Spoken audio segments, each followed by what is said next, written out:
Hello, welcome to SquishiVision, where today I'm going to talk about the episode Common Ground of The Bad Batch and what my thoughts are. But I've just watched it, so this is my immediate reactions and opinions without any chance to really, scrub through or look at any detail. I was impressed with the last two episodes, more so the first of the two, but the last two episodes have kind of, actually being exciting and, not being entirely expected and having some tension and being back to being something interesting to watch, whereas the previous episodes had kind of become very formulaic, and this has kind of gone back to that. Didn't care much really for the episode is what I'm saying. So yeah, I should probably form more opinions on that. um I had more opinions and then I've blanked on them, which I guess is kind of very indicative of the episode. It Okay, so yeah, I think from this episode is very muddled with its themes and its character points. Like, Echo starts off the episode being very anti this mission because he doesn't want to help separatists, because he doesn't trust separatists, because he spent his entire war fighting separatists. There was a very, very potent story thread dangling here about like these clones have literally been bred to hate separatists. Like consider separatists the enemy. There is absolutely they have known nothing else in their entire lives, and they're otherwise treated as people. So there's no way that you go through that military indoctrination and not come out prejudiced. Like, they're clearly more independent thinkers than the clones to the point where they can resist Order 66. But this is environmental, and if they're anything close to humans, as the whole point of it's meant to be kind of portraying for us, then they wouldn't have that level of you know um tolerance. Or they shouldn't all have a level of tolerance. Basically, it makes sense that Echo would be this prejudiced against separatists, and then that was like not taken anywhere. Like, this episode had the potential to basically do what, again, it didn't do very well because it was more caring. It cared more about other things. But there was the episode of Rebels where they came across an abandoned clanker unit and had to work together. And it was like, oh, you could have used this as an opportunity to explore, how people change and differences, and basically things like that. Because in here as well, no one even bothered pointing out that the separatists aren't a thing anymore. They lost. They lost when the Empire. The separatists don't exist. The Republic doesn't exist. It doesn't really matter. It's by the bygone. Bygones be bygones kind of thing.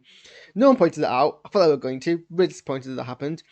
Disappointed that we didn't get any kind of real thematic discussion. And this is a very black and white scenario. This is a very simplistic way. So this is a show aimed at a young audience. It's a very good place to kind of tackle some very high concept points of morality in a very simplistic way. And they completely didn't even use the opportunity. Like, this guy could literally have been a Republic senator. It wouldn't have changed the plot other than a couple of lines of dialogue not existing. But apart from that, wouldn't have made a difference whatsoever. It never does. It never becomes. The conflict never happens. There's no.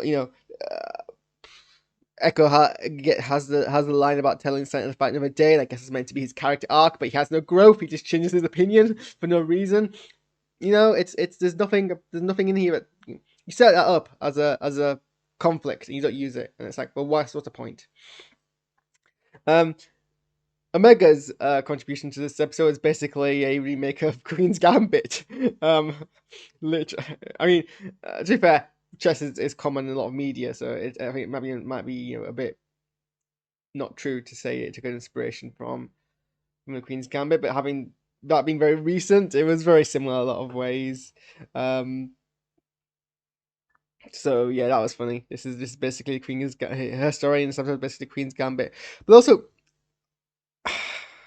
the Omega plot was ridiculous because Hunter made the right decision not to bring Omega on a mission when Omega is literally an asset being hunted for by multiple bounty hunters. That being the fact has compromised one or two missions already.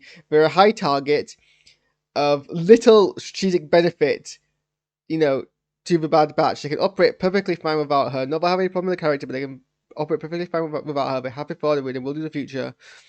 No reason to have Omega around. And yet, so even though there's a very, very, sorry, stop shouting. Even though there's a very rational decision to not bring Omega missions anymore because, people are hunting her, and that's not a way to keep her safe when she's clearly safer here. And the episode treats it as if Hunter just doesn't trust her, doesn't think she's useful in the mission. We already went through that dance, and there's annoying dance. It always happens in these shows. The whole gruff old soldier has to learn to trust a youth person, a child, and see the potential. We've already had that episode, and it's annoying, and we've already had it. Why did we go through the same conflict again when that wasn't even the conflict? Why did no one explain to explain to Omega? Oh, it's nothing personal, but you are literally a risk, and military strategy would dictate. She's meant to be this fantastic tactician. That was her whole kind of thing. This episode that was being set up.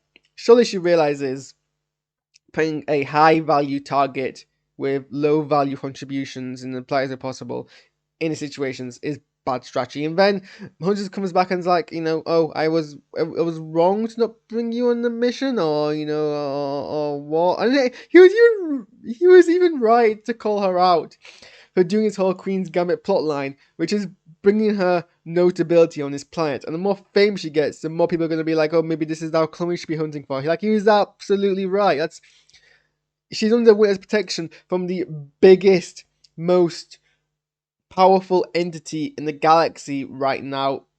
Yes, this episode was silly. I didn't like it. Those are thoughts. Let me know what you think. Thanks for watching. I'll see you next Wednesday.